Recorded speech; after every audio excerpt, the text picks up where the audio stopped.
matter. There we go. Okay. So this is Not Excusing Rape, Silencing Rationality and Blame by Anna Brinkerhoff in the Australasian Journal of Philosophy, which is one of the top philosophy journals, actually. People is very well regarded. So this is the preprint, so there might be a mistake or two. Like this is the last one that they could put on their website. But yeah, as always, feel free to ask questions along the way. We're just trying to figure out what is being said, if it's of any worth, and all of that. And at the end, we have a little review session, and you can actually review, and it will go up on the website, and everyone can see the review. So you're part of the Medic Journal. I used to be able to do accents. I really can't do accents at the moment. I lost the ability. But yeah, like no, I don't even want to try. I can't even think of it. Okay, so anyway, feel free to, like I said, my first time reading it, let's see what it was doing. You know her. Hey, Valpo. Okay, there we go. Is that a good thing or a bad thing? If you can't do accent, that makes it more fun. No, because last time I tried to do an accent was like, they were like, why are you making fun of the person? It was that bad that I thought they were making fun of him. Not well, but she said hello at a conference a few months back. So an acquaintance. Interesting. Cool. Yeah, no, it just comes off as insulting. It's that bad, Vipers. And so, I mean, I don't actually have a problem doing bad accents, but I don't want to, like, try this whole, like, stream to do the accent, because it will just be bad. What, Vipers trolling? Nah. But, like, I would consider doing silly things. Like, I would. I'm streaming philosophy on Twitch. I already do very silly things. But, yeah. Anyway, here we go. Yeah. No, the person was actually offended, Retheus. Because this was a Russian accent, and I was like, oh, very good, something like that. And he was like, why are you making fun of his accent? I'm like, he was like really concerned because he liked the guy. I was like, no. I was like, I'm not making fun of him. Yeah, no. Yeah, exactly, Vipers. How do I delete that? Ivan says, I've been doing a fake British accent for months and no one has complained. Yeah, but you have like a nice voice for that. If you're doing a fake one or a real one, I don't care. It sounds good. If I do an accent, it just sounds tinny at this point. It's not great. I wonder, can I delete this? Nope, I can't delete this. Oh, let's see. Oh, could I do it from over here? No, I don't have the, Is that British? Yes, I mean, DCI is Detective Chief Inspector, so I expect he's British. Australian. Okay, anywho, enough stalling. This is, here we go, introduction. Building off Catherine McKinnon's claim that pornography silences women, Ray Langton and Jennifer Hornsby have famously argued that pornography makes it so that women are illocutionarily disabled in sexual contexts. According to them, women are systemically unable to refuse sex by uttering no and other refusal expressions. Call this view silencing. Okay, so in other words, basically, because in porn, people say no all the time and it gets ignored, that means when women say no in non-porn situations, it gets ignored because people have been habituated to ignoring what women say, and we're calling this silencing due to porn. Yep, sorry about that. Silencing has many merits. Perhaps most significantly, it allows anti-pornography feminists to show that free speech reasons often given in favor of protecting pornography end up favoring its restriction. After all, by silencing them, pornography violates women's right to free speech. Despite its merits, silencing has a problem. It also seems to entail that, in some cases, the rapist's blameworthiness is significantly diminished. Yeah, because it seems like, oh, they didn't know the person. They didn't know no meant no. If a woman can't refuse sex by saying no, then the man's evidence that the woman consents to sex may not be defeated by her saying no. And if his belief that the woman consents is rational, then this significantly diminishes his blame for rape. I mean, there's definitely ways around this. But like you could say, I didn't know. I thought she was, role acting like they do in the movies. And if there's significant a reason to think that the person may have been role acting, then maybe, yeah, like he was just playing his part. You find these arguments that syntax matters over semantics very thin. Well, yeah, I don't think, this is just, they're just getting warmed up here. These are just, setting the stage, as it were. This is not any real argumentation. This is just setting the scenery. So, yeah.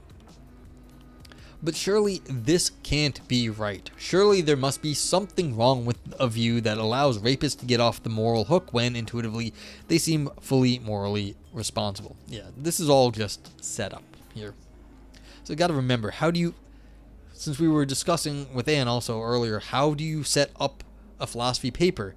You get people riled up. You say things sort of in this light, easy, airy way that are just sort of meant to get you riled up, because you know you're just going to be like, but that can't be right in the next sentence. You're just throwing stuff out there and saying, but hey, this is just dressing the scenery. Yeah, engagement.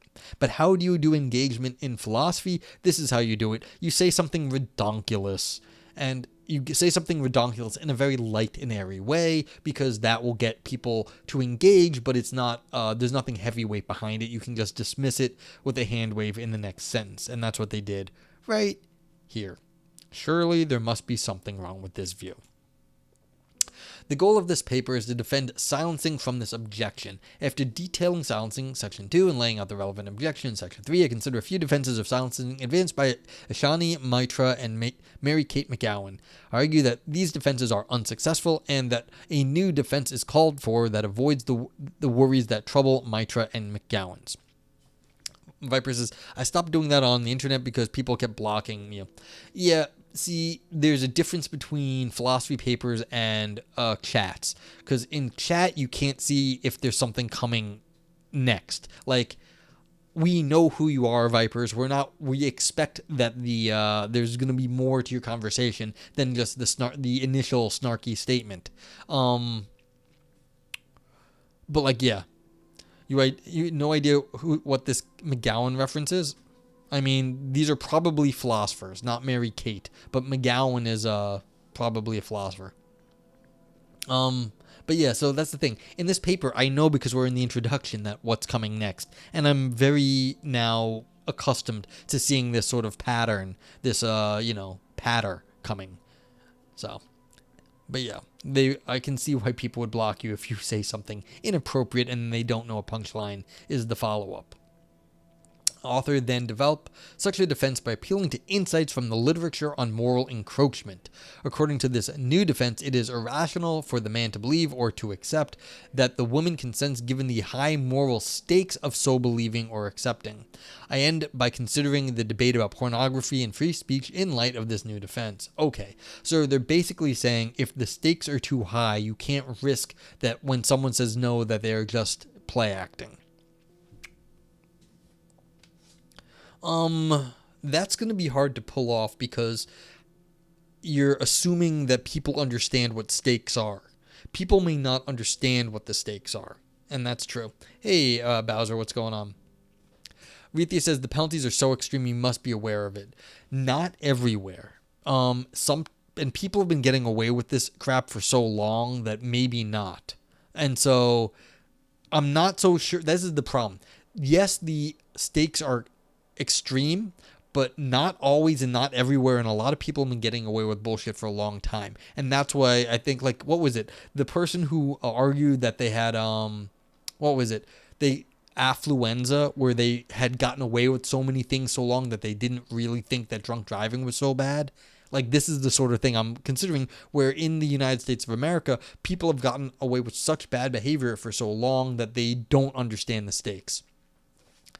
But that's a percentage of the population. Yeah, I mean, this is true. I think it's true for people who are socially competent. Yes, but then again, you're dealing with rapists here, and like, so that's already crazy people. Like morally defective folks. And so it's like, I'm not sure that like is this paper just going to argue that people who should know better should know better? But then again, is that actually stopping people who are rapists? I don't know. But maybe that's the defense, that this is why people who should know better do know better, because the stakes are so high. Perhaps. But you see, this is starting to thread the needle a little bit here. It must be confusing for Australian men when the women say shit like, yeah, nah. I mean, if I was Australian, I should be up on the lingo. I mean, that should be the thing. What if we simplify this argument to the most simple core? Well, this is literally the introductory little bit, so I don't quite know what it is. I'm just making it up at the moment, Rethius. I don't know what the simplest thing is, because I don't know exactly what the author is going to say. I'm just hypothesizing here where I think we're going. I don't know, though. All right, so let's find out. Silencing. Vitya says, people know the consequences for breaking laws with extreme penalties are bad, so they just shouldn't do it. We'll find out. That might be it. I just don't know yet. And like I said, in some places it is worse to be to do graffiti than rape. It just is. Like, the laws in this country are bad, and so sometimes graffiti artists get longer sentences than rapists, and so it's like, is it really that extreme? I don't know. I would like a slice of pizza, actually. What do we got here, Brian? Copy link. A rapee than a rapist? Yeah, that's true too, Vipers. Like, you don't want to be raped, it's worse. It's like, aha. So this is the problem with languages. Midwest languages be like, no, yeah, that's a yes. Yeah, no, that's a no. Yeah, no, for sure, that's a definitely. No, yeah, no. Oh, no, you're fine. Yeah, no, yeah. I'm sorry, but unfortunately the answer is yes. Yeah, this is the thing. Like, you get local lingo, and this is a thing. So in places where doing graffiti is a death sentence, people should know not to do graffiti, right? Yes, but there's a difference, because in places in the U.S., there's like worse sentences for graffiti than rape. And so it's like, well, if you're talking about people in the United States, then where there is no death penalty for graffiti, but like, then where do you put rape on the thing? It's like, how do you actually say that people should know better when that's not how society acts?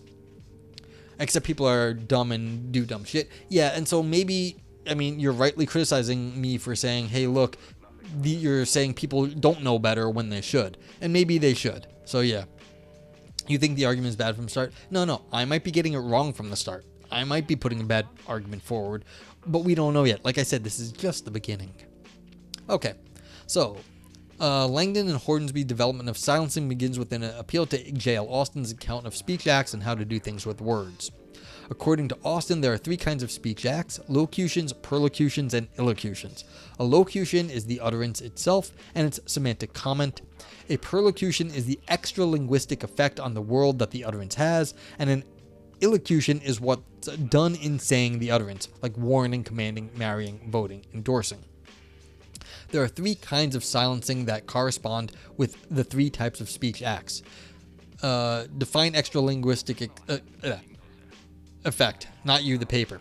No. Like, if you say in a marriage ceremony, this is the typical example. You are getting married in a house of worship or in like City Hall or something, and you say, I do. What you said, I do, there is you're saying, I want to get married. But you have also done something legally. You have then legally gotten yourself married because you were in that position to do it. So yeah, that's what you mean. What extra linguistic effect on the world the utterance has is, no, that's the perlocution. So that's just an effect. Like, if you say something and like it does something to the world, but the illocution is what's done in saying the utterance. So there's like some social context that has to also be around that does something, and that's an illocution. So like, if you commanded somebody, that's something in the context that happens also. So like, yeah, voting, endorsing, marrying, warning. Yeah. Okay. There are three kinds of silencing that correspond with the three types of speech acts: simple silence, perlocutionary frustration, and illocutionary disablement. Interesting. They'll get to it. If illocution, we're going to get to it, don't worry, because they're going to talk about frustration, because they clearly have they're giving a definition here. Simple silence happens when the speaker is inhibited from making any utterance at all, perhaps because she is physically restrained or because she fears the consequences of uttering. Yeah, so if you don't say anything because of like you're afraid or you're gagged, that's your just simple silence. And that's, you can't even make the locution. Perlocutionary frustration happens when the effects of the speaker intends to bring about by making the utterance do not come about. Yeah, so like say no, but no one hears it, I guess. So there is like you just don't do it.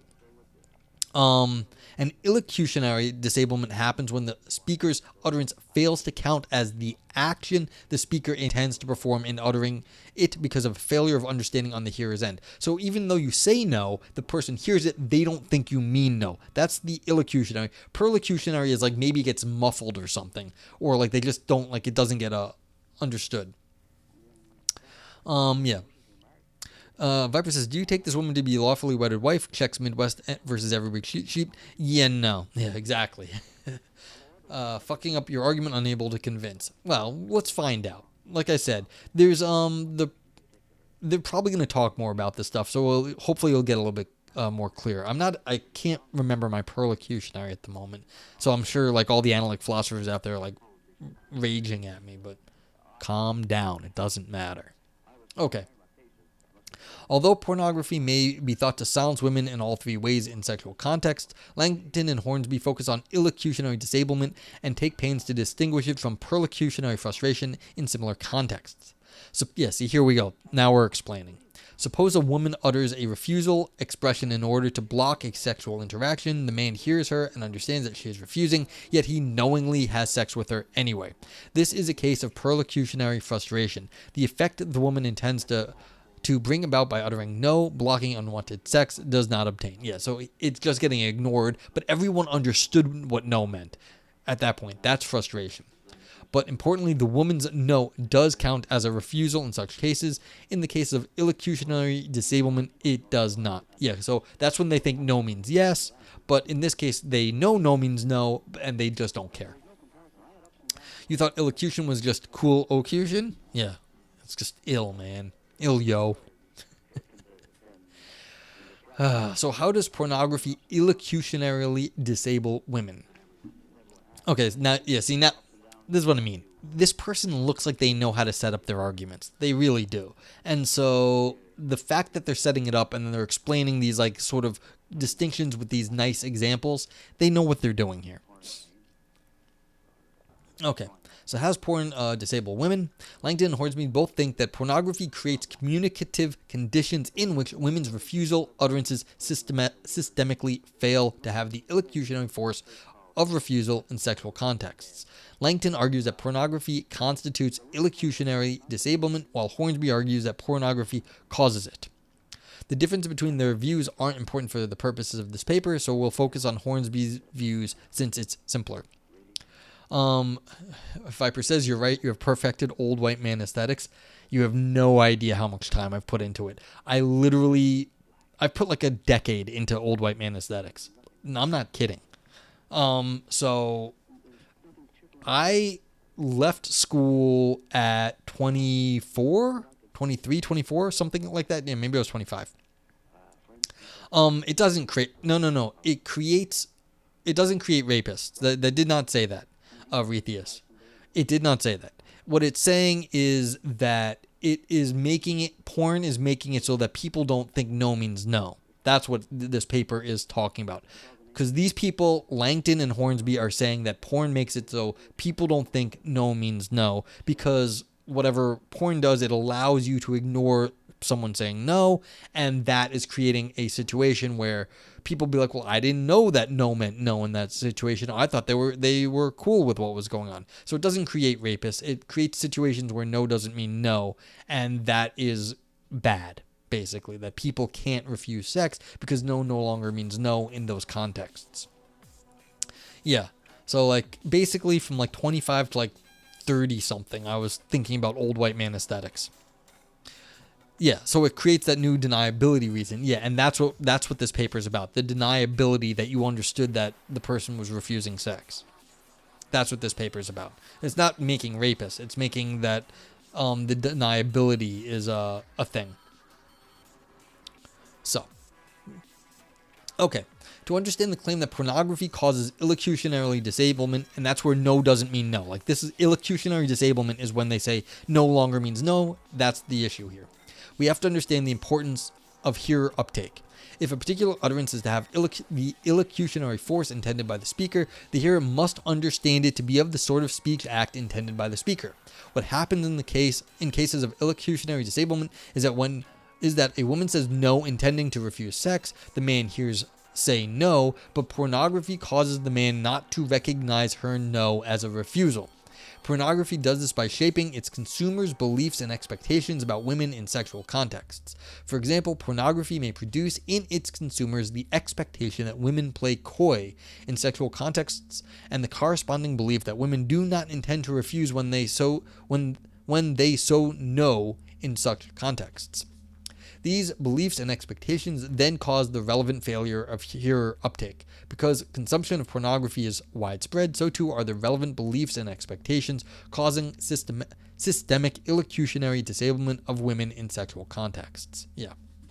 So yeah, they're saying because people watch too much porn, where the women just say no, but they don't actually mean it, then people treat the porn like reality, and then when women say no in reality, they think the hearers think they don't mean it. Okay, the objection. Silencing has a problem. It seems to entail that, in some cases, a rapist's blameworthiness is significantly diminished.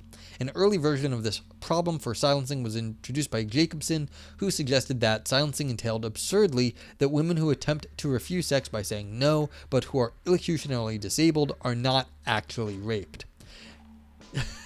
What? Okay. In response, Langston and Hornsby argue that lack of refusal does not imply consent, even in cases where a woman does not or cannot refuse. This does not mean that she consented or has not been raped. Yeah, just because you don't say no does not mean you consented. Like, that's crazy. But Langdon and Hornsby's response to Jacobson does not cover the refined version of the problem at hand.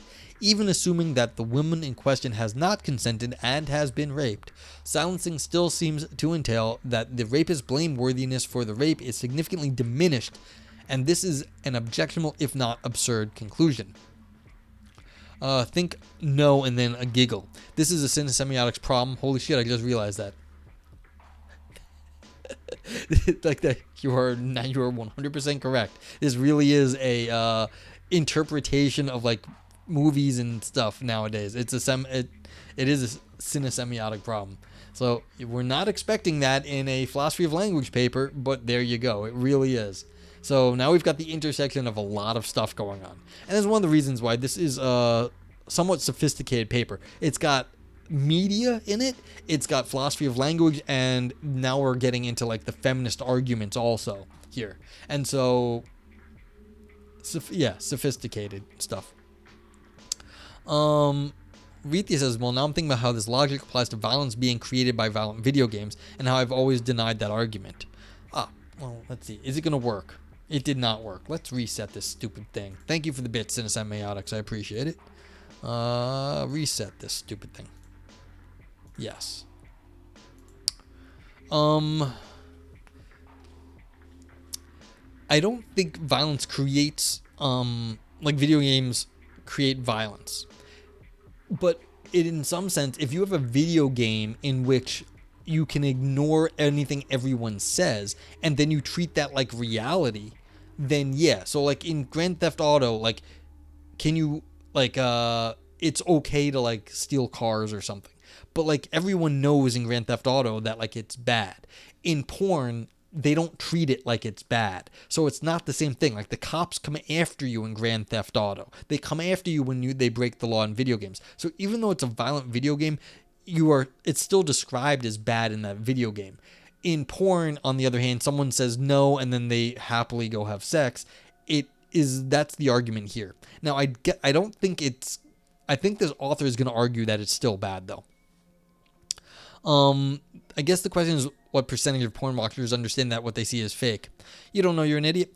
Well, that's the thing. People don't know that porn is fake, first of all. works. A video game, I think, is different because, you know, it's inherently more fake than like actual videos. Like, well, I wouldn't say the movies, but it's not like live action. So I think that's it. I'm Neil Bryan says, I think there's the sort of things that need empirical inquiry. I believe I'm not deep into this, that the research says that video games don't increase violence, but may trigger folks who already had a tendency in that direction. Yeah, it's like, this is the thing. People who are probably watching like violent porn might like this stuff anyway. So like, that's a different thing. But I don't know, again, you'd have to know more about the research there. Viper says, in this paper I will study the impact of action movies on firefighting efficacy, since the genre has established that cool guys walk away from explosions. Yeah, that's the thing. Like, do people like firefighters actually think that firefighting in movies, or like, oh yeah, the hacker in movies, like, is this how computers are hacked? And you know something? People do think hacking is like what it is in movies, and you know, it's kind of a problem. Ivan says, you're with Vithius on this one. I don't know what those earlier papers say, but they're making an extraordinarily empirical claim. Yeah. So, yes. So this is what the claim is. It's that people are watching porn and then ignoring what people say because of that. Sure. Maybe we need to know. All hackers wear hoodies in dark rooms. Yeah, that is science. And there's a YouTube channel dedicated to debunking how emergency services operate in films. Exactly. So, but here's the thing. Do people actually believe this is how you talk to other people? Do they imitate movies and porn? So here's a question. Do people actually talk like they do in porn and stuff? And the answer is, scarily, yes. This does happen. And you can read about this on the internet. You can find out that, like, you know, like, cringy stuff does get said all the time. And so this is a little bit anecdotal, but like, I'm sure you have cringy friends and people have done cringy things. So it's like, do people actually take on what, like, the speech they say in movies? And it's like, yes. And so it's anecdotal. And do people actually... Is the further claim that are they going to think no doesn't mean no because, you know, they watch that in the movies? That's a empirical claim, as you're rightly pointing out. But yeah, cringy people do cringy stuff that they see in movies all the time, and I know that's true. That's true. Okay. Anywho, but I'm pretty sure the author is going to be arguing that. Actually, we'll find out. We'll find out. You don't wear much at all anytime. Okay. Okay, so silencing still seems to entail that the rapist's blameworthiness for the rape is significantly diminished. This is an objectionable, if not absurd, conclusion. This problem comes out most clearly in cases of illocutionary disablement, where the man and the woman mutually consent into a sexual interaction, but then the woman wants to withdraw her consent and attempts to do so by uttering a refusal expression. In these cases, the man's belief that the woman consents starts off as rational. Okay, so here's the thing. They're now cutting what they were saying. If the person started off as consenting and then went back on it, then they're more in the situation of like flip-flopping. Viper says, I remember watching an intro for Natural Born Killers by Oliver Stone, who responded to an interviewer questioned about alleged copycat killings. He said it was ridiculous, and accepting that accusation would lead to countless product liability suits where one could argue that Picasso fractured your mind. This is the thing. Like, do you actually think that what you see in the movies is like causing people to do stuff? I mean, that's fair. And this is one of the problems with the arguments against video games and porn is that, oh my god, everyone's gonna do it. I'm just trying to give this person a little bit of credit here that says maybe there are some weird people out there that they don't know how to talk to members of the other sex, and they're not understanding. I remember people warning about the Matrix creating existential crises, but it was bullshit. Yeah, I mean, that's true. But then again, not to say philosophy doesn't cause existential crises. It does. So, and we're trashing the argument before we finish sharing it. Yeah, we'll get there. So, but these are all legit concerns. Like, I know everyone is very sensitive to the, rock and roll is bad, it's going to corrupt the youth, or the video games are bad, it's going to corrupt the youth, or porn is bad, it's going to corrupt the youth. It's like, you've heard this a million times. It's just the old get off my lawn. Yeah, Ivan says at least some people must be confused by movies, but that's a low bar. That's the thing. Like, how, like, if this is what I was saying earlier, the people who already understand the significance aren't going to have a problem understanding no means no. The people who don't understand the significance are going to be idiots to begin with, and in that case, you're saying, well, the idiot didn't understand because they thought the movie was real. Now, did they get off on being a rapist because they were an idiot and thought the movie was real? And that's the problem here, is saying, look, they were an idiot, but they didn't mean to be a rapist. If they understood that no meant no, but they didn't because they were confused by this other thing, then they wouldn't have done it. They would have been horrified.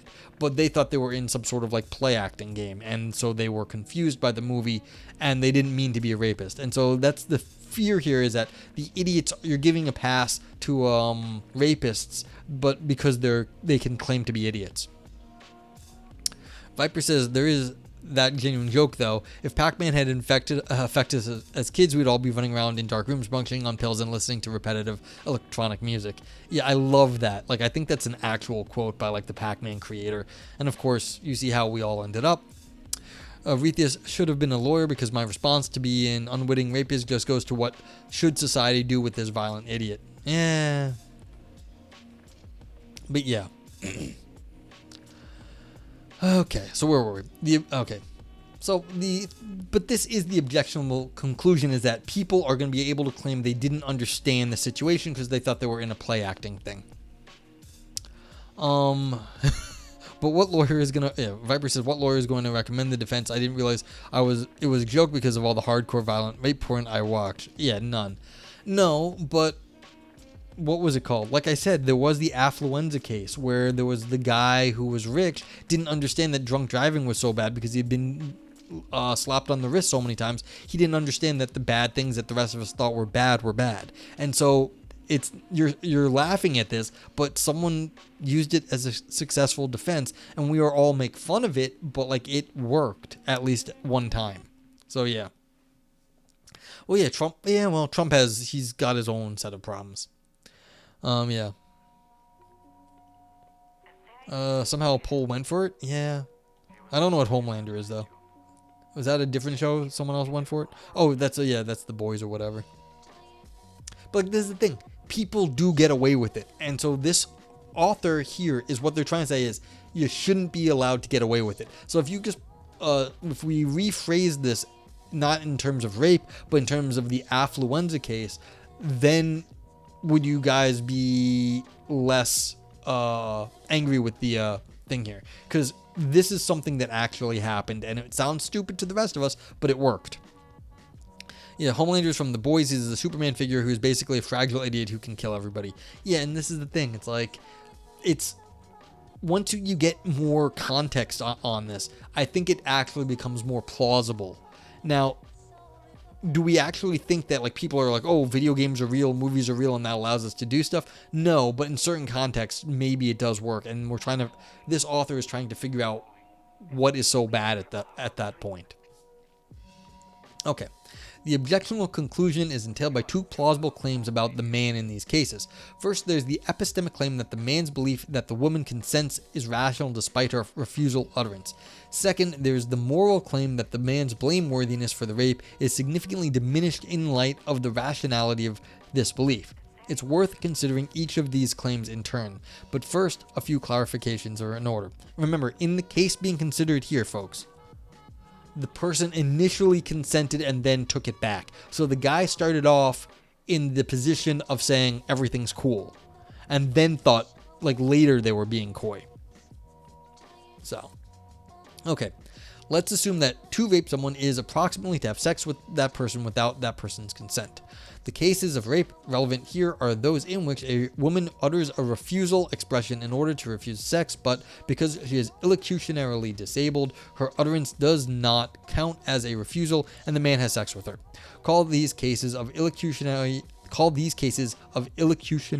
disablement. Okay, so as of right here, the author has basically assumed that this can happen, and we're in these cases where the person rationally believes that the person they rape has consented, actually, so they didn't rape them. They believe there was consent, even though they said no.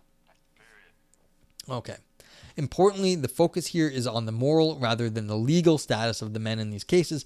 The relevant legal considerations are related to the moral ones, but legality and morality are not coextensive, and my aim here is to explore morality.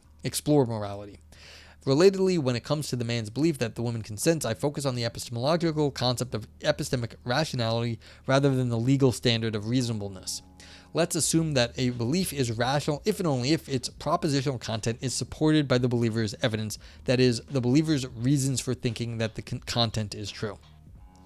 With these clarifications in mind, consider the epistemic claim about the rationality of the man's belief that the woman consents in the cases of illocutionary disablement in question. According to Silencing, many men have the pornography-induced belief that women do not intend to refuse when they utter no in sexual contexts. Call this the general norm belief. From this general norm belief, the man in cases of illocutionary disablement infers that the particular woman in front of him does not intend to refuse when she utters no. Citation needed though, haha. Yeah, I mean, again, like I said, they're just assuming this, and the fact that like there was a thing that says no means no. Like that was a thing where people would be like no means no, at least gives some plausibility that this was a widespread phenomenon, at least at some point. Like, have you heard the phrase no means no? Why did that have to be a thing at any point? Now, I know this is anecdotal. Maybe it was just some sort of like propaganda or marketing campaign, but at least some people thought that was a good idea for a while. DCI Bank says, I had an old boss that used to say, Your Honor, do you understand when a woman says no, she really says yes? I used to find him repulsive. This is the thing. Maybe we're starting to get away from that whole way of thinking. I kind of suspect that, a lot of this bullshit happened in the older generations. Yeah, I mean, it sounds terrible. But, this is the thing. Anecdotally, this does make some sense. I don't know of anyone who played video games and went out and hurt anybody. I do know people who, laugh off what people say because they think they're, being coy. It's like, I've heard people do that before. I mean, they weren't rapists, but they laughed off, what people said. Okay. So, call this his utterance belief. So, it's just no didn't mean no. This man's belief that the woman consents, his consent belief can continue to be rational based on previously attained evidence only if his utterance belief is rational. And the man's utterance belief is rational only if his general norm belief is rational. So in order to see whether the man's consent belief is rational, we have to look at whether his pornography-induced general norm belief is rational. There's a strong case to be made that it is. And you know what? I'm actually on your side with a lot of people here. I don't know if this is pornography-induced. This may be society-induced, and pornography just reflected society. I don't know if it's pornography-induced. It may just be society-induced in the past. But yeah. Beliefs about some subject S on the basis of some source P are rational if it is rational for the believer to take P as reliable when it comes to S. Believers have good reason to think that the things P indicates about S are true. Plausibly, it is defeasibly rational for believers to take P as reliable as S if it is widely accepted cultural practice to do so. Studies suggest that an increasingly large number of young people, especially boys and men, report turning to pornography for sex education. Okay, and here's your references. People are turning to porn for sex education, and we have references there. Okay, so that's right here. So it seems that it's defeasibly rational for consumers to take pornography as a reliable source of information about the norms of sex. Yeah, that seems a little less. But they have a nice big paragraph down here that is, cutting this a little bit. So this is a little bit not as strong as what they want to say, but people are using porn for sex ed.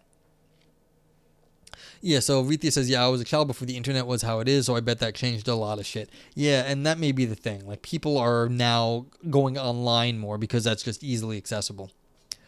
Do you think that it says anything that the roles of the victim and perpetrator are gender assigned? I think it's just sort of like the culture of the United States or like Western world that like this is how it is, and also in the feminist literature, I don't think it really matters. You could switch it up and be okay.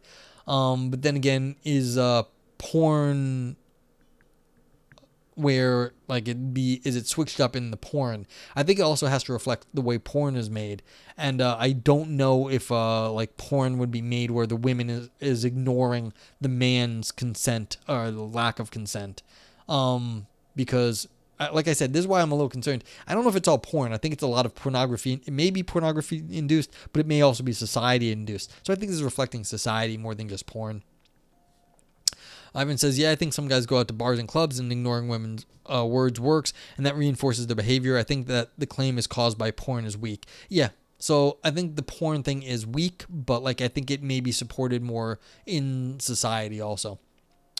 Rethia says, well, it just kind of hit me how much more accessible porn is now. I had to physically print it and fold it and hide it. People found old Playboys in the woods. It was an effort to go get porn when I was a kid in the 90s. Yeah, I mean, I'm with you. I was a kid in the 90s. Viper says you should change the stream style from shit then porn, philosophy to we talking about porn. Yeah, I mean, if I wanted like ridiculous, I could do that. Yeah. Rethia nowadays does get it. I think the porn thing might have more relevance today. What was with finding porn in the woods?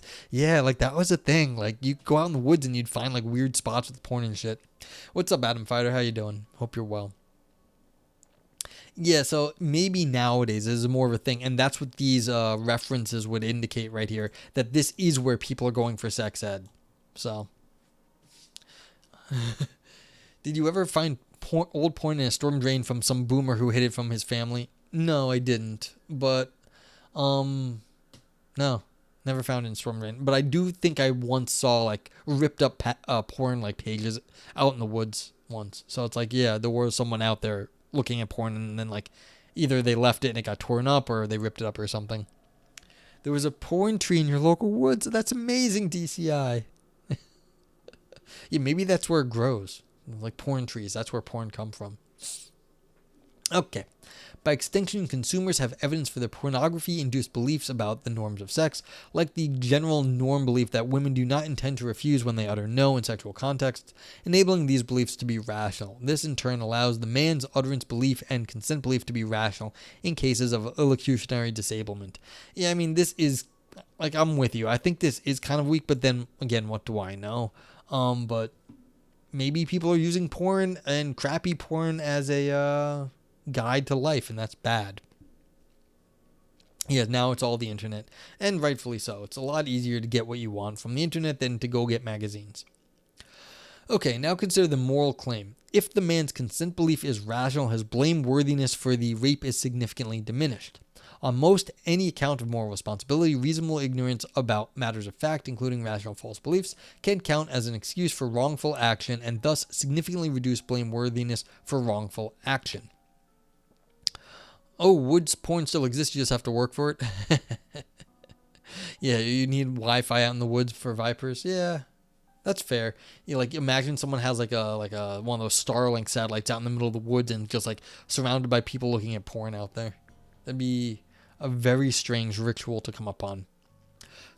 Although, interestingly, here in New York, we have Wi-Fi hotspots around Manhattan and maybe in like some spots in Brooklyn now too, I guess.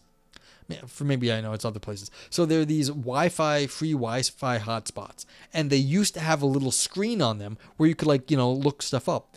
And the problem was bums were using the screen for porn, and so you'd walk by them, and there'd be like porn playing just on the sidewalk as you're walking down Manhattan.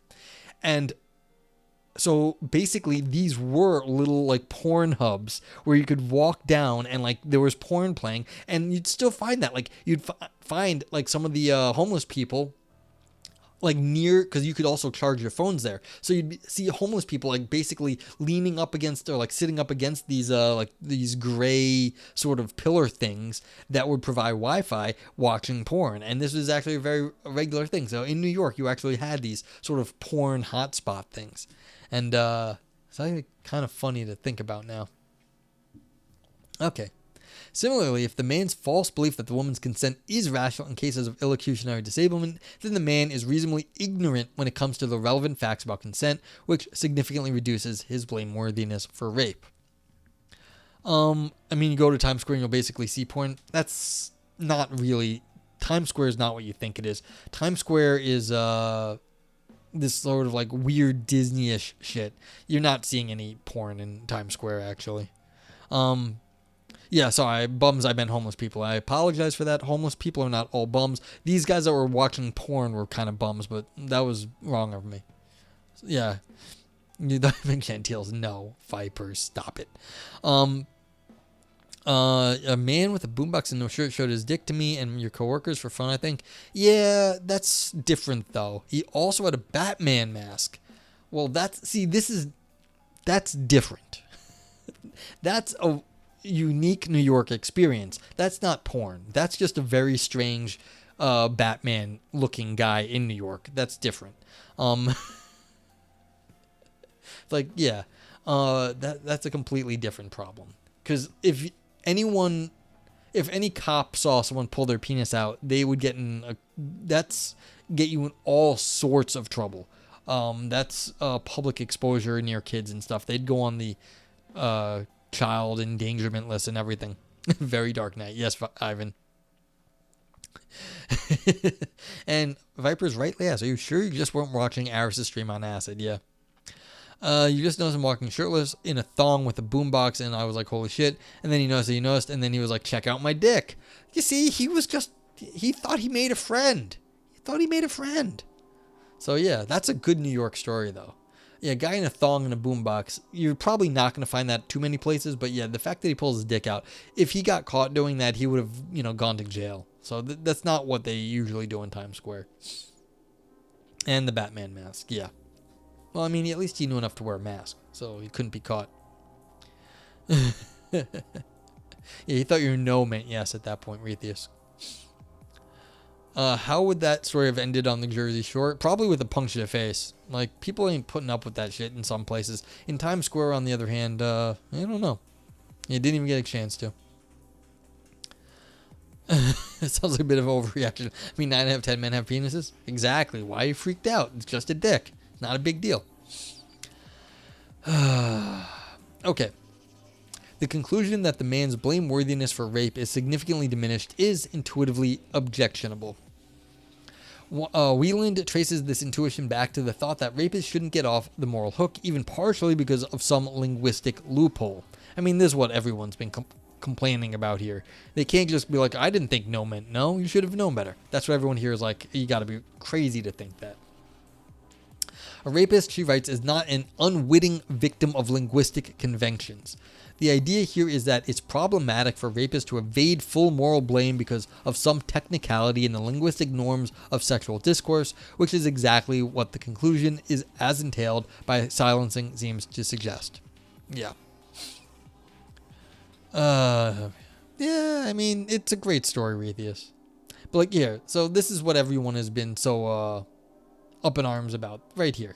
It's like, you don't want to get someone off being morally bad because of some linguistic loophole. It's stupid to do that. Okay. Moreover, the intuition that the conclusion is objectionable tracks a familiar worry that arises whenever we turn attention towards systemic social forces that give rise to some morally problematic pattern of attitude or behavior. Views like silencing that focus on systemic social forces, the worry goes, threaten to undermine our ability to hold individuals who instantiate those patterns fully morally responsible, as they seemingly should be. The worry is vindicated if, on such views, the relevant forces not only explain, but also excuse severe individual wrongs. The conclusion baldly indicates that, when it comes to silencing, this worry is vindicated, which is why it strikes us as objectionable. Yeah, I mean, it seems like, oh, they didn't know no meant no because of like all the societal crap, including porn, and so they didn't know didn't have consent. They thought they had consent. We can formalize the problem for silencing like this. 1. Silencing. Women are systemically illocutionarily disabled in sexual contexts and cannot refuse unwanted sex by uttering a refusal expression. 2. The epistemic claim. If a woman is illocutionarily disabled and cannot refuse sex by saying no, then the man's belief that she consents may be rational despite her refusal utterance. 3. The moral claim. If the man's belief that the woman consents is rational, then the man's blameworthiness for rape is significantly diminished. 4. The objectionable conclusion.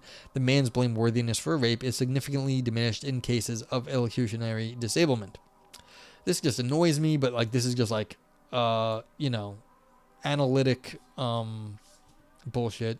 Have to put a little formal argument down. But okay. One way to avoid the objectionable conclusion is to reject silencing. But of course, this is not an acceptable option for defenders of silencing. In order to accept silencing and reject the objectionable conclusion, we must reject either of the epistemic claim or the moral claim. Yeah, because they still want to say that people are being ignored. And that's part of silencing. The fact that people are being ignored is a thing. Even if it isn't due to porn watching. That people are silenced is a thing. Like people say, oh, I didn't think they meant no when they said no. That does happen. Okay. Unsuccessful defenses of silencing. Mitra and McGowan defend silencing by rejecting the epistemic claim. They argue that it is not rational for the man to believe that the woman consents despite her saying no in cases of illocutionary disablement. This means he doesn't have the excuse of reasonable ignorance to significantly diminish his blameworthiness for rape. They give a couple of arguments for rejecting the epistemic claim, which I'll call the argument from analogy and the rational interpretation argument. I will argue that neither argument successfully defends silencing from the problem at hand. Let's start with the argument from analogy. According to silencing, in cases of illocutionary disablement, pornography causes the man who consumes it to fail to register the woman's no as a refusal, which ultimately allows his consent belief to be rational despite this utterance. But just because pornography causes the man to make a mistake that leads him to falsely believe that the woman consents, doesn't entail that his consent belief is rational. Mitra and McGowan argue for this claim by analogy to the following case. Distracted driver.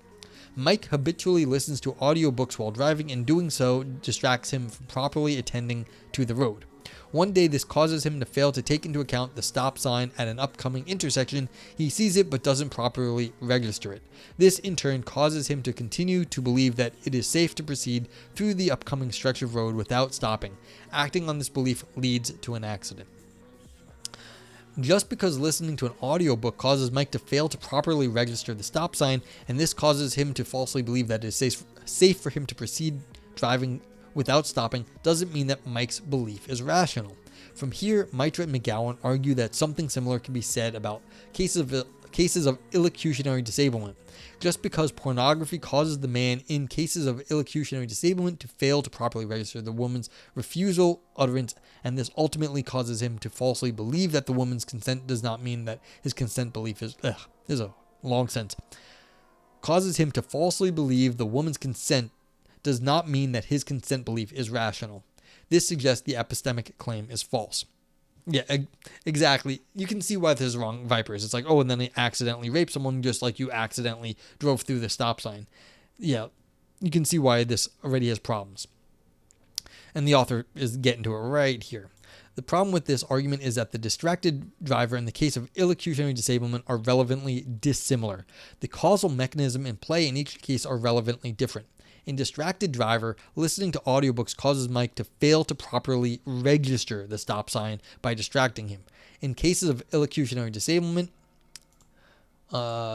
pornography causes the man to fail to properly register the woman's no by inducing him in the rational belief that the women don't intend to refuse sexual contact. So the difference here is you don't register the stop sign in the distracted driver, but no, you think that the no means yes. No one thought that the stop sign meant green light in the distracted driver one here.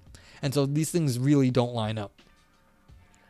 Yes, a belief that P is not automatically irrational just because something prevents the believer from properly registering an indicator that P is false, as distracted driver shows. But if that something prevents the believer from properly registering such an indicator by making it rational for him to believe that the indicator does not in fact suggest that P is false, then the belief that P may very well be rational. This can be seen by considering a different version of the driver case. All right, so yeah, misinformed driver. See, this makes sense. Mike is visiting America for the first time and does not speak English well. He is an excellent driver, but the road signs are totally different in his home country.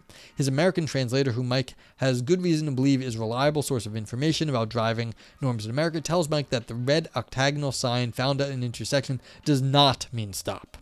One day as he is driving, Mike This causes Mike to fail to properly register a stop sign at an upcoming intersection, which leads him to continue to believe that it is safe to proceed through the upcoming stretch of road without stopping. This leads to an accident.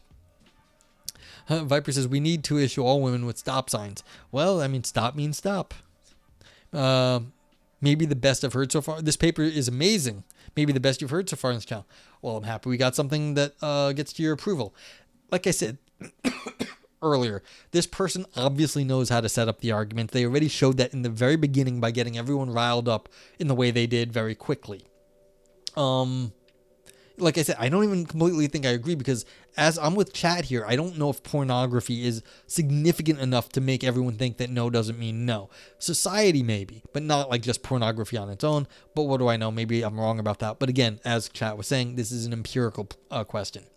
But the arguments they're setting up are well argued. Yeah, exactly. The structure here is excellent. So. Okay. It seems that misinformed Mike's belief that it is safe to proceed through the upcoming stretch of road is rational. That's because the thing that causes him to fail to properly register the stop sign, the translator's testimony, does so by way of making it rational for him to believe that the stop sign does not, in fact, suggest that it is unsafe to proceed without stopping. Cases of illocutionary disablement are relevantly similar to misinformed driver, not distracted driver. So Mitra and McGowan's attempt to reject the epistemic claim by pointing to cases like distracted driver doesn't work. Frank says, what percentage of my bro friends have to repeat no means yes to me for me to be able to rape with impunity? Again, if you knew better to begin with, then you wouldn't do that. But this is the thing. We're sort of looking at the population that doesn't quite get it to begin with, and then thinks that what their kind of like hazy version of the world is going to be could be used in an excuse. They were like, no, I didn't know. I thought she meant yes when she was being coy. And it's like, well, people have said that. And that's kind of the whole point, is you said you're bro friends. So you do know people who might try to pull this bullshit. Are all her examples going to be played by rejected Garbage Pail Kids? This door behind me, you see that? That door right there? That used to be on the other side full of stickers of Garbage Pail Kids. That door right there.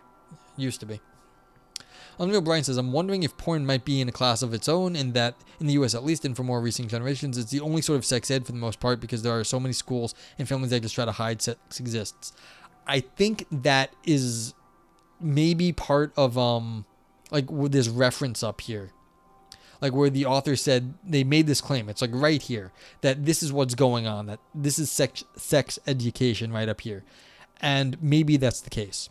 But again, that's an empirical question here in the United States. I don't know if that's the case, but that's maybe what those references say.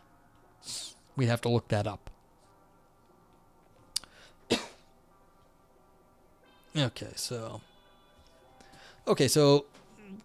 this makes sense. That you can't be just like distracted to the point where you didn't notice the no. That's not an excuse. Like, oh, I didn't see the stop sign, or I was like kind of distracted. I saw it, but I didn't register. That's not an excuse, and that's not what anyone thinks. Okay, author says, now let's turn to the rational interpretation argument against the epistemic claim. The basic thought here is that just because the man's general norm belief is rational doesn't mean that his utterance belief and thus his consent belief are also rational. That's because the reasonableness of any interpretation of what a particular speaker says depends, as it always does, on many factors, including the speaker's tone of voice and her body language. That is, whether she is struggling. Okay, so now they're saying, oh, she was acting coy, so she didn't mean no when she was acting coy. Okay, because you're saying, well, she was obviously acting coy. To flesh this point out, even in a context where it is rational for the hearer to believe generally that certain speakers do not intend to refuse by saying no, it is not also rational for the hearer to believe inferentially that the particular speaker in front of him does not intend to refuse when she utters no, if the utterance is accompanied by extra linguistic signs that indicate refusal.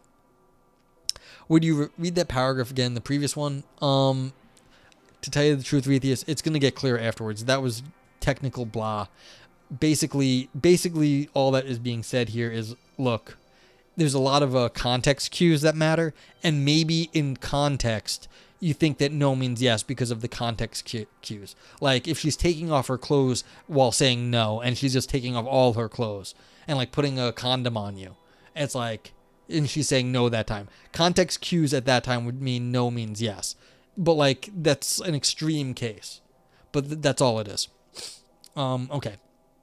So these are extra linguistic signs that indicate refusal, but like this is the thing. That's if the no is accompanied by extra linguistic signs that indicate refusal, but people are saying the extra linguistic signs meant no was yes in that case. Okay, if the speaker shakes her head or closes her body off or has a distressed tone of voice to utter no, for example, it is not rational for the hearer to believe that the speaker is not intending to refuse by saying no. This argument does not show that there are some cases of illocutionary disablement where the man's utterance belief and by extension his consent belief are not rational, even though his pornography-induced general norm belief is rational.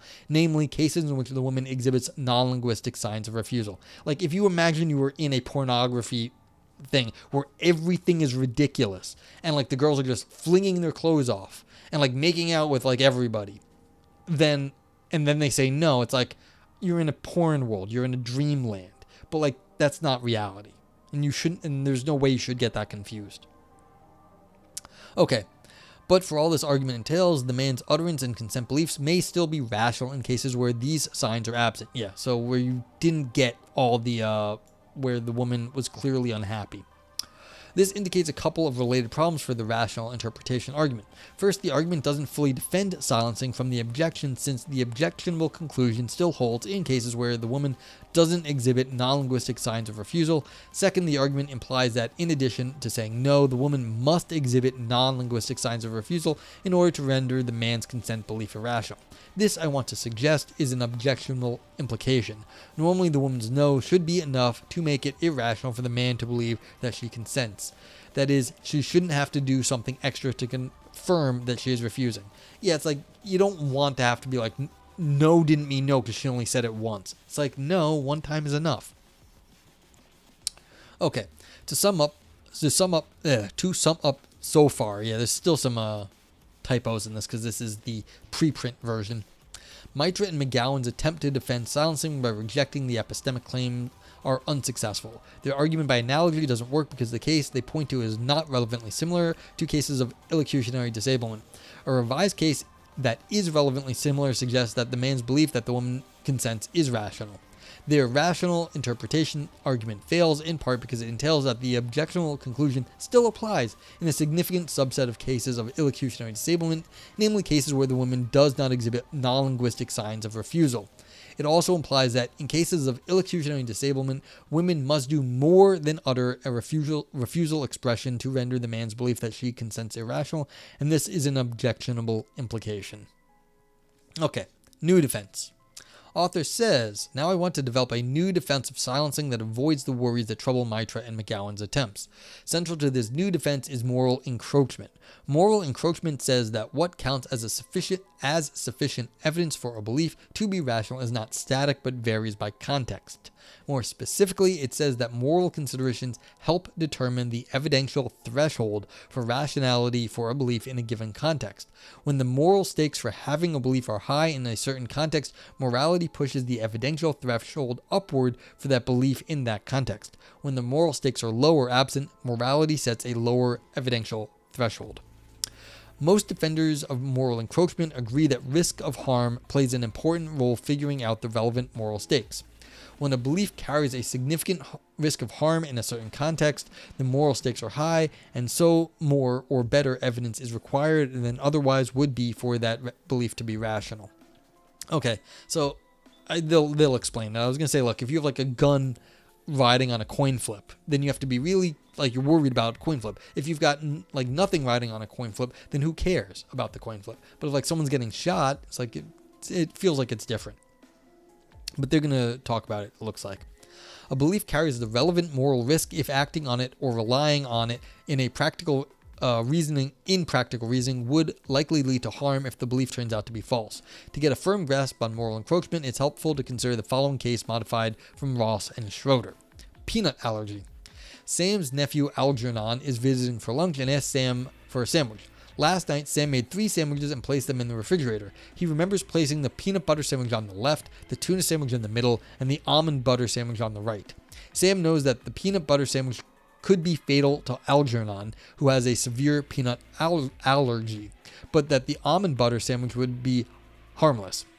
He also knows that Algernon has a slight preference for almond butter over tuna. When Sam goes to the fridge, he can tell by visual inspection which is the tuna sandwich, but not which is the peanut butter or the almond butter sandwich. Sam decides to give Algernon the tuna sandwich. Viper says, if you have everything riding on a coin flip, you got to be careful with it. He says, unironically, you're presenting philosophy roulette. Yeah. Like I said, there's conceit in what I do. Yes. So you got to be a little bit more worried when there's a lot riding on this. But you can see in this is a very nice example. It says, instead of taking like a risk on that you forgot which side of the tuna you put the peanut butter and the almond butter on, you just go with the tuna because you know that's a safe choice. So you don't rely on perhaps what was a shaky memory or the chance that someone moved anything around, because no one's getting confused about tuna versus butter. Yeah. Okay, the belief that the sandwich on the right is made with almond butter is very morally risky. If false, acting on it would likely lead to severe harm to Algernon.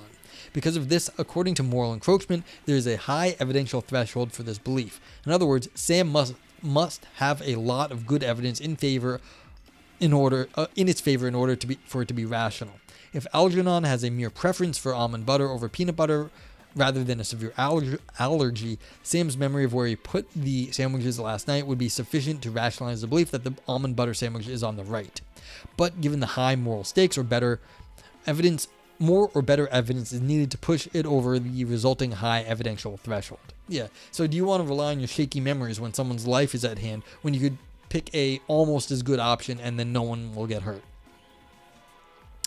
With a firm grasp on moral encroachment now in hand, I want to develop a defense of silencing by appealing to moral encroachment to reject the epistemic claim. In sexual context, the moral stakes for believing that the woman consents are extremely high. Okay, and this is what I was pushing back against on earlier, that everyone thinks the moral stakes are this high. I'm not disagreeing that the moral stakes are very high. I'm saying that everyone thinks that the moral stakes are very high. As Curly76 puts it, we are dealing here with people who are in a situation in which acting on a false belief involves immediate, serious, and irremediable harm to someone else. Given this, the evidential threshold for the man's consent belief is very high. I agree. But like I'm just saying, I don't think everyone agrees, but those are probably bad people. This alone does not show that the epistemic claim is false. It must also be that the man's evidence is not sufficient to push his consent belief over the evidential threshold. So now I want to argue that his evidence is not sufficient. Even assuming that his pornography-induced general norm belief is rational, his utterance belief is not, and so neither is his consent belief. First, it's important to note that, on moral encroachment, the man's utterance belief must also surpass a high evidential threshold to be rational. Since it's directly linked to his consent belief, relying on the utterance belief in practical reasoning is very morally risky. Yeah, so if you're thinking like when someone means no means yes, that seems like how would you actually know that very certainly in a high-stakes situation? It seems morally risky. Given this high evidential threshold set by morality, the man needs individual specific evidence to rationalize his utterance belief. In other words, the man needs evidence that the woman in front of him in particular does not intend to refuse when she says no. Evidence from pornography that makes it rational for him to believe that generally women do not intend to refuse sexual contact is not enough. Yeah, and so this is what I mean. When I was saying if like the woman is flinging off her clothes and getting into bed and like doing everything possible to make it look like you're going to have sex, and then says no in the meantime, maybe in that one specific instance you might think the woman is meaning yes when they say no. Barring that very, very explicit non-utterance evidence, you're probably you're probably wrong. No means no. So that's the thing. It's like in the one very individual specific evidence where no means yes, which is very unusual. And so I would not rely on that. Okay, so author says here's why. In addition to his evidence about the norms of sexual discourse he gets by consuming pornography, the man also has evidence that, despite these norms, there is a non-negligible possibility that this particular woman does intend to refuse when she says no. And given the high moral stakes, the man's utterance belief to the contrary cannot be rational if his evidence suggests that such a possibility is non-negligible. The man needs individual specific evidence that this particular woman does not intend to refuse when she says no to defeat his evidence, suggesting that the opposite is a non-negligible possibility. Thus, individual specific evidence about the woman is needed to make it so that the man's total evidence is strong enough to rationalize his utterance belief and, by extension, his consent belief. Yeah, so you need to completely override the basic thing that no means no. And that's hard to do. I assume that the claim in the above argument are plausible given moral encroachment and will not attempt to defend them further, with one exception. The claim that the man has evidence suggesting that there is a non-negligible possibility that the woman in front of him does intend to refuse when she says no in the sexual context in question. Why I think this is true? For one, it's obvious that the norms in play in sexual contexts are atypical.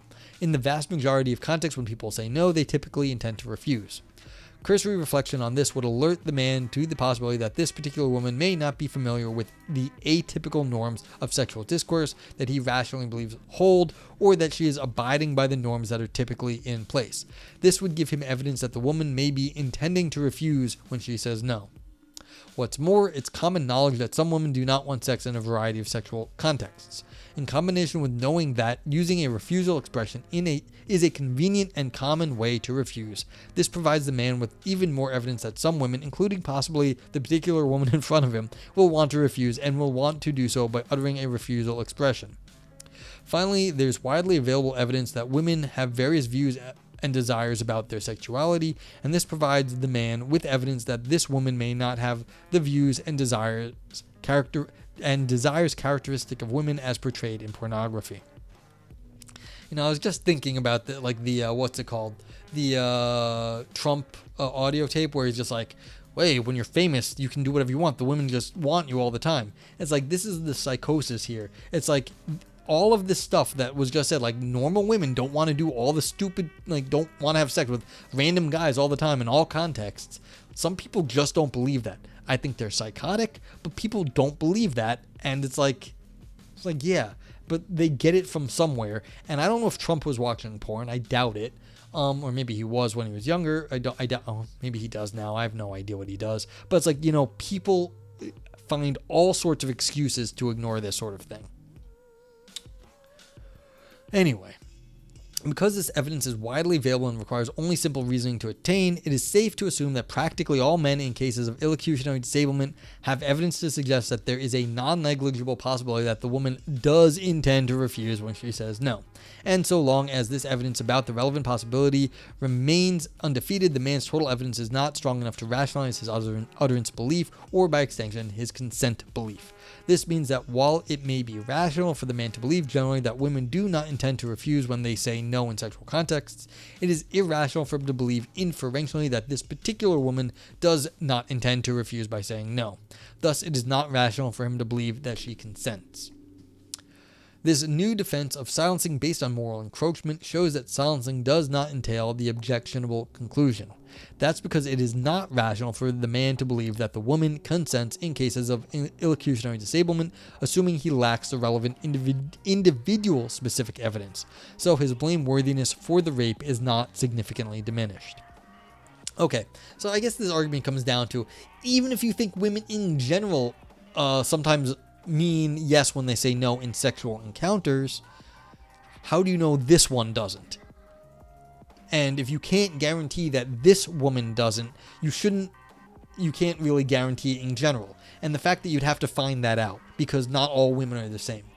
Now, again, people who believe this, I think, are like, who would not sort of accept this argument, I would assume to be just sort of messed up. Like, they think all women are the same. They're all kind of like the fantasy porn that they watch.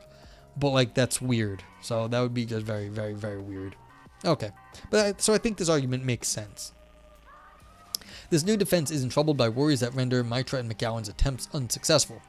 Their argument from analogy failed to take into account the rational means by which pornography causes the man to believe that the woman consents. It didn't recognize that pornography makes it rational for the man to believe that.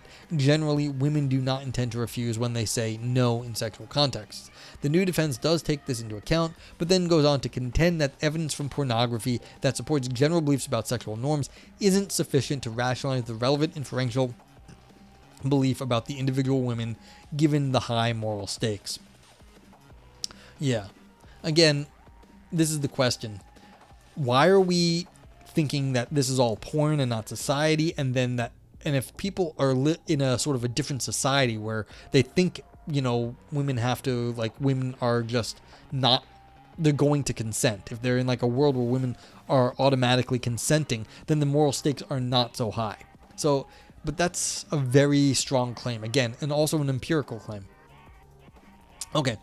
Mitra and McGowan's rational interpretation argument failed to cover cases of illocutionary disablement in which the woman does not display extra-linguistic signs of refusal. In these cases, the objectionable conclusion held true. Relatedly, this argument had the objectionable implication that women must do more than utter a refusal expression to render the man's consent belief irrational. The new defense is not troubled by either worry. Whether or not the woman struggles or sounds distressed, the man's utterance belief that she does not intend to refuse when she says no is irrational, unless he has the relevant individual specific evidence, and neither is his belief that she consents. What's more, it is by virtue of the woman saying no that the man's belief that she consents fails to be rational. On moral encroachment, I'm starting to lose it, I'm sorry. In all cases of sexual interaction, each partner needs a lot of good evidence that the other consents given the moral riskiness of so believing. In the particular cases of sexual interaction in question, the woman utters no. In this utterance gives rise to and leads the man to evidence that there is a non-negligible possibility that the woman intends to refuse by so uttering. So in these cases, given the high evidential threshold and because of her utterance, the man needs to have individual specific evidence that the woman did not intend to refuse when she said no, if his utterance belief and consent belief are to be rational. Ultimately, then, it is just by saying no in the relevant high-stakes context that the woman makes the man's consent belief irrational, assuming he lacks the relevant individual specific evidence. She doesn't need to do anything extra to make it irrational. All right, how much more we got on this? Yeah, so this is getting towards the end, I think. Where am I? In addition to avoiding these worries, the new defense accommodates cases of sexual interaction in which the man's utterance, belief, and consent... Wait, did I just do this? Alright, so... I need to read this paragraph, I think. Alright, one sec. In addition to avoiding these worries, the new defense accommodates cases of sexual interaction in which the man's utterance, belief, and consent belief do seem rational. For example, suppose the man and woman are in a long-term relationship and are intimately familiar with each other's sexual preferences and intentions, so that the man has lots of individuals specific evidence that his partner does not intend to refuse when she utters no during sexual interactions. Or for another example, suppose that the man and woman are new sexual partners, but before their sexual interaction begins, they discuss their mutual desires and expectations and agree that the woman is playing coy when she says no. Yeah, so there's like safe word things where you don't say no, you have to say something like fire hydrant, and that means no. According to the new defense, the man's utterance belief and consent belief are both rational. The man has individual specific evidence that defeats his other evidence that there is a non-negligible possibility that the woman intends to refuse when she says no. It seems then that this new defense gives everything we want. It allows us to affirm silencing and reject the objectionable conclusion while not only avoiding the worries that trouble Mitra and McGowan's unsuccessful defenses, but also accommodating cases of sexual interaction where the relevant beliefs are rational. Okay, oh man, why are we going so... What?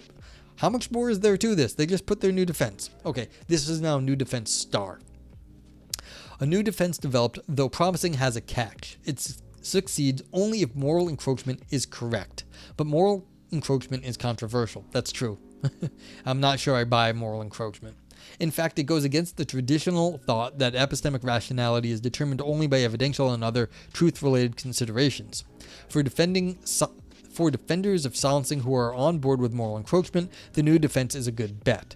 But what about evidentialists and others who reject moral encroachment? I want to argue here that the defense of silencing featuring moral encroachment can be modified in a way that captures the relevant insights but does not rely on the truth of moral encroachment. Call this the new defense star.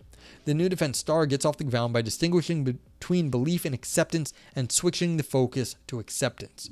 To accept a proposition is to decide to treat it as something to act on and rely on in practical reasoning in the current context. A proposition is rational to accept if and only if it is sufficiently evidenced to act on and rely on in practical reasoning in the context at hand. Whether a proposition is sufficiently evidenced depends in part on the moral stakes of accepting that proposition. As Bollinger puts it, acceptance is governed by epistemic norms and sensitive to practical, including moral costs, aiming to be efficiently accurate. True enough, given what's at stake, the cost of increased accuracy. End quote. Defenders of moral encroachment tend to assume that if a belief is rational, then it is rational to accept its propositional content. The new defense star rejects this assumption and assumes that rational belief and rational acceptance can come apart. In some contexts, it may be rational to believe something even though it is not rational to accept it, or vice versa. Okay, so basically, this is just changing up some of the terminology to make everything okay. It seems fine. The new defense star is based on moral encroachment, on rational acceptance instead of rational belief. The moral stakes of a given context help determine how much evidence is needed in order for it to be rational to accept the relevant proposition in that context. In cases where the moral stakes are high, evidence sufficient to make some proposition rational to believe will not suffice to make it acceptable to rely on in action or practical reasoning. For example, in peanut allergy, it may be rational for Sam to believe but not to accept that the almond butter sandwich is on the right. Yeah, so say he's really certain he put it on the right, but he shouldn't accept his memory even if it's very certain, because it's just not worth even the slightest of chances that there's any risk of poisoning, giving his nephew with a peanut allergy peanuts. Okay, according to the new defense, so I mean this is just a device basically, but it makes sense. You can just say, look, you can believe something, but when it's even beyond any sort of belief, you can have like this acceptance thing. Okay, according to the new defense star, rational acceptance rather than rational belief is the morally significant propositional attitude. It's the attitude that affects people's moral responsibility for actions that flow from it. I may be less blameworthy for harmful action that flows from me rationally accepting some proposition, but I am not less blameworthy for a harmful action that flows from me rationally believing some proposition if it wasn't also rational to accept. For example, if Sam gave Algernon the sandwich on the right, his blameworthiness for his action is not diminished if it turns out his belief is false and Algernon has a severe reaction. After all, the relevant proposition was not rational to accept, even if it was rational to believe. In cases of illocutionary disablement, then what would diminish the man's blameworthiness for rape if it were rational for him to accept that the woman consents? Whether it was rational for him to believe is not morally significant. The new defense star then reframes the problem for silencing like this. Silencing. Women are systemically illocutionary disabled in sexual context and cannot refuse by uttering a refusal expression. The epistemic claim star. If a woman is illocutionally disabled and cannot refuse sex by saying no, then it may be rational for the man to accept that the woman consents despite her refusal utterance. The moral claim star. If it is rational for the man to accept that the woman consents, then his blameworthiness for rape is significantly diminished. Objectionable conclusion. The man's blameworthiness for rape is significantly diminished in cases of illocutionary disablement. The argument for why epistemic claim star is false on the new defense star runs parallel to the argument for why the epistemic claim is false on the new defense. Given the high moral stakes, in order for it to be rational for the man to accept that the woman consents, he must have a lot of good evidence that she does so despite her refusal utterance. But the man does not have the individual specific evidence needed to rationalize his acceptance, and so it is not rational for him to accept that the woman consents, even if it is rational for him to believe so. Thus, his blameworthiness for rape is not significantly diminished. I'm not sure actually anymore. I mean, they're just saying acceptance is a higher bar than belief. Like if you're going to accept something, even if you don't believe it, you have to be certain on the acceptance. That seems, maybe a little artificial and ad hoc. How are we to show that there is any space between acceptance and belief other than saying, hey, look, you need to have a higher level than even your belief? It doesn't have to be knowledge, but it has to be much higher. It has to be much closer to being absolutely certain and not just something you believe. But what constitutes the gap between belief and this like a higher level of certainty? I'm not entirely certain that this is going to be. I mean, it makes sense. It says, look, you might believe it, but like you have to like double check that your beliefs are accurate, and that's what this acceptance is. But like again, how would you be able to do that if you already believe something? Like if you believe no means yes, how would you be able to double check at that point, because you're already ignoring what the person's saying? So I'm not 100% okay with this. It makes some sense, but I'm not sure that like if you push this notion of acceptance that it's okay. Yeah, I'm not 100% with this. I get what the author is trying to do, and it makes some sense, but like it's saying like belief has to be like very strong belief, not just good enough belief.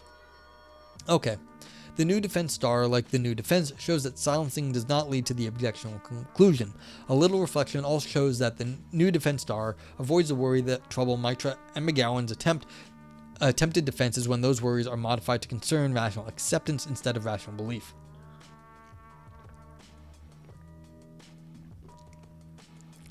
What's more, following the same line of reasoning given on the new defense star accommodates cases in which it's rational for the man to accept that the woman consents despite her refusal utterance. It seems then that silencing can be successfully defended whether or not moral encroachment turns out to be correct. Yeah, see, this is the thing. It's like this is trying to just define away the problems of moral encroachment by using a different term. I'm not 100% with this. Maybe it works. Like, maybe it's okay. But acceptance just sorts of builds in the moral encroachment. And that's okay if you think moral encroachment is a thing, but you don't think it's a thing that exists for belief. But is there moral encroachment? Inherently, it seems like we have to be more careful when the stakes are higher. I grant that. So you're building that into your notion of acceptance, but then how do you then you still have to justify moral encroachment, but you're sort of getting it for free because you're assuming it here. Now, is that ad hoc? Maybe. But the idea that you have higher stakes when there's more morally significant, like the health of your nephew, that does make sense. Okay, concluding thoughts, silencing and free speech. Silencing has garnered so much interest largely because of its role in the debate about pornography and free speech. And this is something I should point out to chat. This paper is about a literature, and we are not experts in this literature, but silencing and pornography, I guess, may have been discussed. And maybe that's why the author focuses so much on pornography, even though we were saying maybe it's a more society level phenomenon. All right. At first glance, it seems that considerations about free speech speak against restricting pornography. Pornography is speech as the thought goes, and so ought to be unrestricted. But if silencing is correct, then pornography systemically silences women in ways that undermine their freedom of speech, and plausibly considerations about free speech tip in favor of restricting pornography. No! Just make better porn! Why do you need to have this porn where it's just like people say no when they mean yes? Just make better porn. Seriously. Like, yeah, maybe they do need to restrict some things, but again, it seems like they need more, on the chat side, like, get more evidence that this is actually the causal structure here. Given this, it's important to show that the defense of silencing developed here is, well, a defense of silencing rather than some nearby view that lacks the significance in the free speech debate. Yeah, Unreal Brian, man, just make better porn. Please, you don't need to have shitty plots and bullshit like no means yes in your porn. Like, seriously. Yeah, and there we may have solved the problems of the world. Unreal Brian, I think that actually brings up a great point. If this is actually how things work, people watch porn and think that's how things work, maybe all we'd have to do is just have better educational porn, and then like the world would be a better place. But you can see this is why it's also kind of a ridiculous argument, because it's the same thing as the video games are corrupting the youth. Pornography roulette.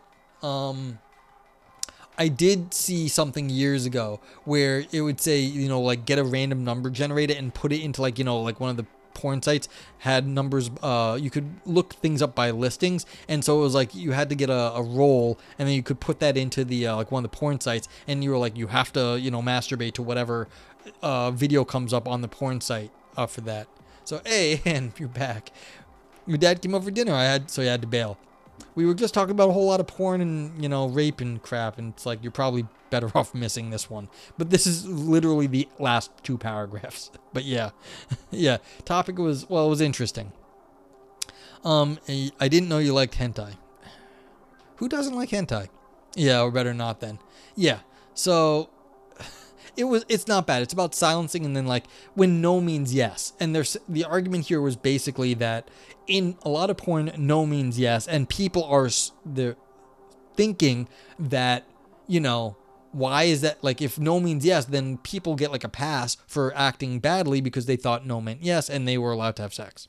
So, but like, that's a bit of a stretch.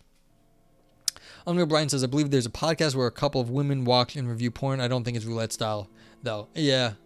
No, you. Yeah, I doubt that was roulette style, but I mean, they probably, if it was going to be a podcast, you might as well select something that would have better content. If it's roulette style, you might just end up with something that's just objectively bad and uninteresting. But like, yeah. So, but like, yeah, it was just saying, look, you have to find a way to say when no means yes, no, when no means yes, like no. No means no, and why is it bad for anyone not to realize this? And that was what this paper was about. Why should everyone understand that no means no? And they had this nice argument that basically said, when the moral stakes are high, you have to take people a bit more seriously, what they say. And that makes sense. Yeah, hey Lumpy, what's going on? How you doing? Hope you're well. Viper says, I'd love to watch porn in a non-wanky cinema, just so you can cheer along and boo. Yeah. I mean, people used to do that. I mean, there were like creepy porn stuff here in the city many years ago. I don't think I've seen any of those in like a long time, but like there used to be like porn on big screens. Yeah. All right. But yeah, this is the end. We just got to get through this last page here. Okay, given this, it's important to show that the defense of silencing developed here is, well, a defense of silencing rather than some nearby view that lacks the significance in the free speech debate. One might worry in showing that the rapist's blameworthiness is not significantly diminished. A defense of silencing may inadvertently imply that women are unheard, ignored, or otherwise disregarded in sexual contexts instead of illocutionarily disabled. To conclude, then, it's worth pausing to ensure that the new defense star avoids this worry by ensuring that it's compatible with the core claim of silencing, namely that women are illocutionarily disabled in sexual contexts, and in particular in the cases in question. Lumpy says, I just finished hosting a wee party with my team from work. Oh, nice. A wee party? Kinky, yes. A wee is in small, not wee. Yeah, that's cool. I hope the work party went well. I know you've had some stressful weeks at work. But yeah, we could give Lumpy a little shout out here. Shout out the Lumpy Dragon Potato. A wee shout out. Wee. So, Lumpy is a streamer here on Twitch. He streams Minecraft and has the nice discussions while building cities. Because he makes these very whimsical, fantastical sort of structures, and they're nice. So, it's cool. You get to have, chill discussions while, making up, fantasy worlds. It's cool. Yeah. It was nice and work is stabilizing finally. That's good to hear. No one wants to, it's not fun to hear, but oh God, this week is going to kill me. It's just not fun. So I'm happy that it's stabilizing finally. And just in time for your vacation, which starts tomorrow. Excellent vacation. Yay. Good job. Get good rest or chill out or whatever you're going to do. That's really good. Okie doke. The new defense star aims to show that the thing that allegedly diminishes the man's blameworthiness in the relevant cases fails to obtain. It is compatible with the claim that the woman in these cases is illocutionarily disabled because the thing that allegedly diminishes the man's blameworthiness is not the same thing as the thing that renders the woman illocutionarily disabled. Wow, that is a terrible sentence, but given that the rest of this paper was pretty well argued, I will allow it. By showing that the former thing fails to attain, obtain, the new defense star does not thereby show that the latter thing fails to obtain. Let's examine the new defense before turning to the new defense star. New defense before turning to new defense star. Yeah, so basically, it's just saying, look, just because the guy doesn't understand that no means no, doesn't mean he's allowed to ignore what people say. You might believe no means yes sometimes, but you have to double check. You have to be super careful. And that's different. Your beliefs and what you're allowed to act on are not the same thing. According to the new defense, what allegedly diminishes the man's blameworthiness is that his utterance and consent beliefs are rational. It's because the man is allegedly reasonably ignorant that his blameworthiness is diminished. But what makes the woman illocutionarily disabled is simply that the man has the relevant beliefs, rational or otherwise. It is by shaping the man's beliefs about sex that pornography causes the failure of the hearer uptake central to the illocutionary disablement, and this uptake failure may occur whether or not the beliefs are rational. The new defense shows that the relevant beliefs are not rational, but does not thereby show that the man does have the relevant beliefs. In fact, in showing that the man's beliefs are not rational, the new defense assumes that he has them. Oh yeah, Nan, how was your dinner, by the way? I hope it went well. Hope time with Dad went well. Similarly, on the new defense star, what allegedly diminishes the man's blameworthiness is that it is rational for him to accept the utterance and consent propositions. But what makes the woman illocutionary disabled is that he believes those propositions. The new defense star shows that it is not rational for the man to accept those propositions, but it does not thereby show that the man does not believe them. Yeah, so you might believe that no means yes, but that doesn't mean you get to act on your beliefs all the time. You have to double check when the stakes are high, and that's what the author claimed. The new defense, and for parallel reasons, the new defense star upholds the core of silencing, allowing it to remain a significant tool in the anti-pornography feminists' toolbox. Anne says it was yum. I made a nice bolognese sauce filled to the brim with veggies. So yeah, that sounds fantastic. Okay, so we finished this paper. Too tired to stream though. Yeah, that happens. Yeah, I know. I'm probably not going to be... I hope I can stream on Sunday. If not, I'll try to make it up on Monday. But, this was, I think, as Rethia says earlier, I don't know if Rethia is still around, one of the best argued papers we've read here. The structure really was quite excellent.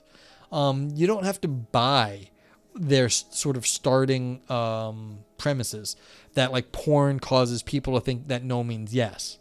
But if you kind of are in this area, or you buy that, or at least you can assume that society has sort of justified that, then this argument kind of gets off the ground.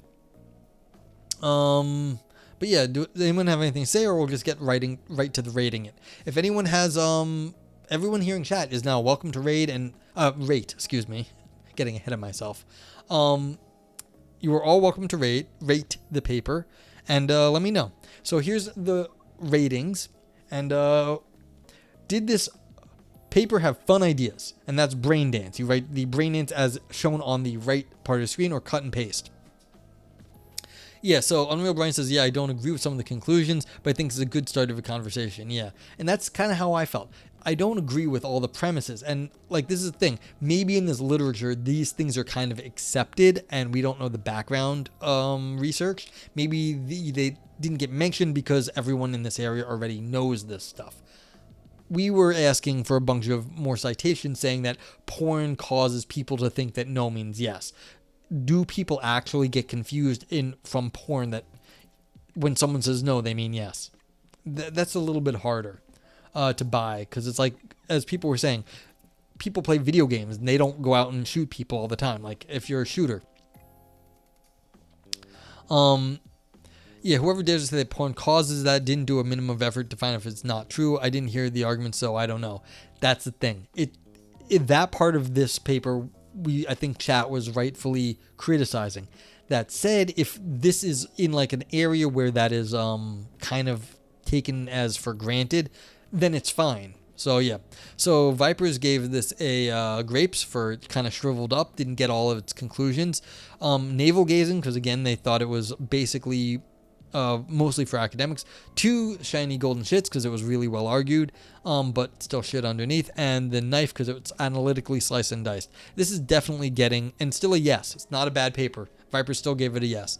Ivan Neal gave it a knife for the slice and dicing their arguments, which I think it did, and then gave it the shrivel up for the thinks the main conclusions didn't follow. Let's see, what am I going to say? Oh yeah, let me just say, the grapes are for Bill Clinton to shrivel up, the navel is for navel gazing, only for academics, Ouroboros, deep ancient mysteries, big ideas, scream existential or artistic drama. I didn't think there was anything existential here. Golden turd, all style, no substance, still poop underneath.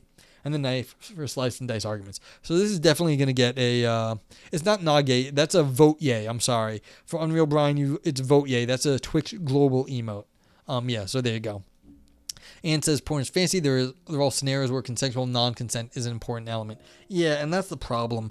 It's that it looks like people here are not assuming this is fantasy to some people. And if you're already talking to people that can't distinguish fantasy and reality, then you've already got yourself a very small subpopulation. And that's not really how you want to be making your philosophy, just talking about a subpopulation here.